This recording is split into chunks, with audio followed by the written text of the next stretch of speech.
रुद्र अवतार हनुमान। हनुमान अंजनी पुत्र, वायुपुत्र, केसरी नंदन। ये नाम सुनते ही मन में शक्ति और भक्ति का भाव जागृत होता है। महादेव शिव के 11वें रुद्र अवतार हनुमान जी का जन्म धर्म की स्थापना के लिए हुआ था। शिव जी ने स्वयं इस रूप में जन्म लिया ताकि श्री राम के आदर्शों की स्थापना हो सके।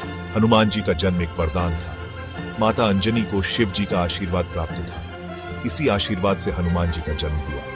हनुमान जी में शिव जी की शक्ति और वायुदेव की गति समाहित थी। यह अवतार शक्ति और भक्ति का अद्भुत संगम था। हनुमान जी में अतुलनीय बल था, पर साथ ही वे भक्ति के सागर में डूबे हुए थे।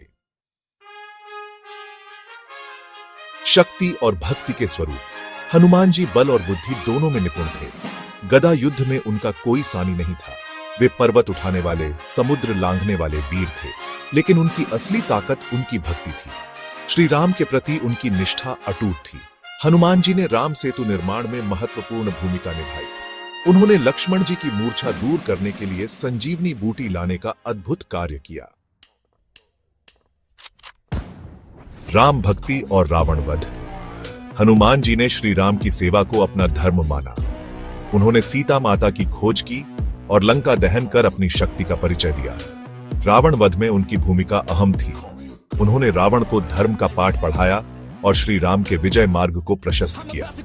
यह युद्ध सिर्फ दो राज्यों के बीच नहीं था, यह धर्म और अधर्म की लड़ाई थी। हनुमान जी ने धर्म की स्थापना के लिए अपना सब कुछ न्योछावर कर दिया। अमर प्रेरणा। हनुमान जी का जीवन हमें समर्पण और भक्ति का पाठ पढ़ाता है। वे हमें सिखाते हैं कि सच्ची भक्ति से असंभव को भी संभव बनाया जा सकता है। उनकी कहानी आज भी हमें प्रेरणा देती है। हनुमान जी हमें बताते हैं कि धर्म की रक्षा के लिए हमें हमेशा तत्पर रहना चाहिए। हनुमान जी का जीवन एक आदर्श है। वे शक्ति और भक्ति के प्रतीक हैं। उनका नाम सदैव जय श्री राम के साथ जुड़ा रहेगा।